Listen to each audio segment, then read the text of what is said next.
And there is a change in Morris. Earlier so traumatized by it all, today he finds the strength to lead the group. They're going to kill us. That time all of you were civilian or prisoner of war? No, civilian. We're Jewish. Jewish.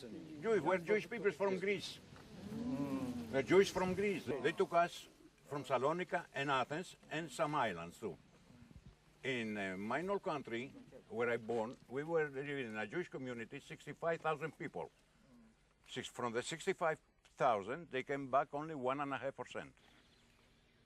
The trip back to Auschwitz had changed them all. It was a reunion they had all feared, but one which they had survived with each other's help. But they have now to deal with uncomfortable questions. Looking back, did they feel a sense of shame for the work they were forced to carry out as Sondercommandos? And seeing this mass of people coming in and out day after day, you know, and get butchered and gassed and going, and we were doing the work. How can you have a peace of mind? It's very, very tough. No matter how our appearances are, you know, inside of us there's somebody else. By early 1945, with the Russians advancing on Auschwitz, the Germans cleared the camp of its 60,000 inmates.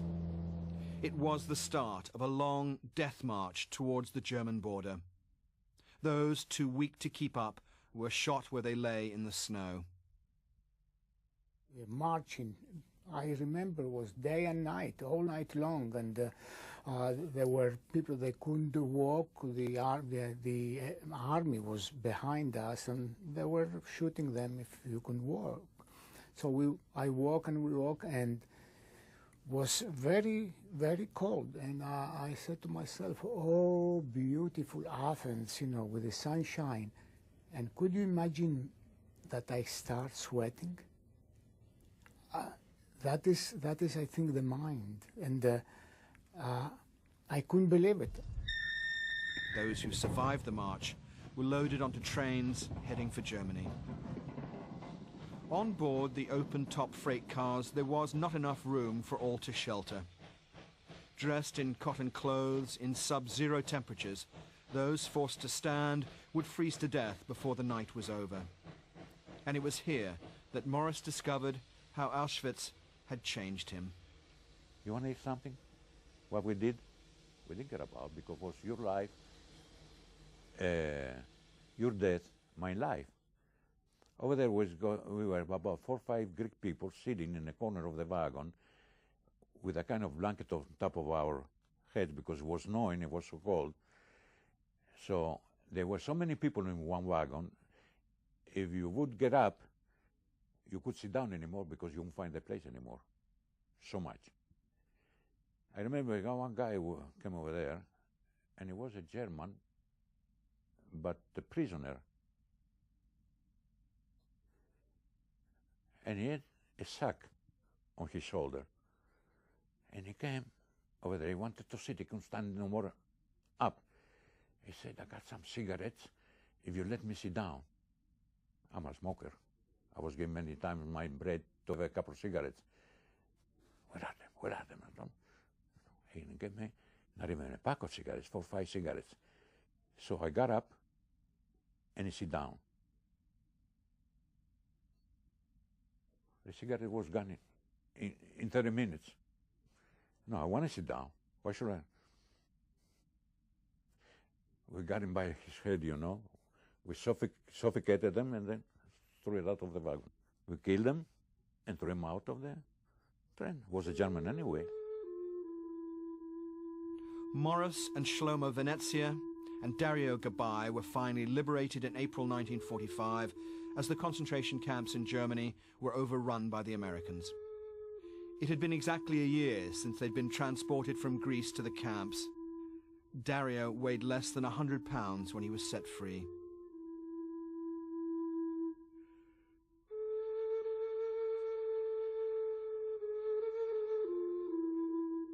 Out of 1,200 Sondercommandos, Less than 90 had survived the war.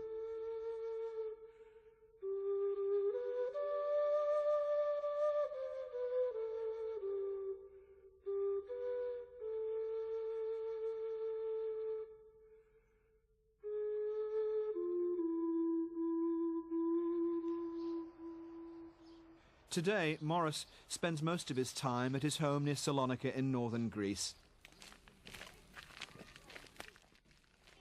He had arrived back from Poland the night before, still deeply affected by what he had seen.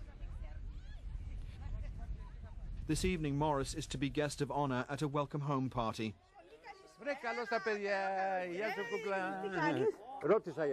20 friends gather in his garden to toast his safe return. But his heart isn't in it.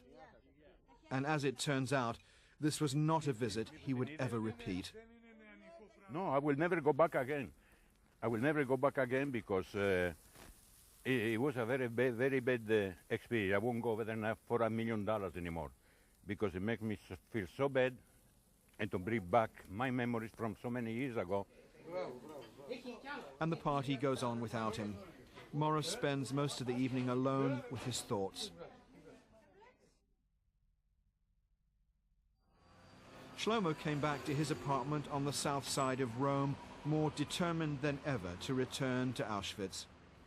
I have to come back again. I live in Rome, as you know, and I see every day it's worse and worse because there are so many things written in the walls, Judenraus or something, swastik, I don't know what you said. And it's important because the students, it's not written nothing in the books, history books in the school. It's not written nothing about the war, 40, 45. And so they have to learn what was happening this time. I am very glad that I went this time because at that point we are telling to the world that we are the only eyewitnesses to the final solution of the Jewish people. And I don't think anybody else could be telling the story. Our wounded souls will die with it. You can never forget these things.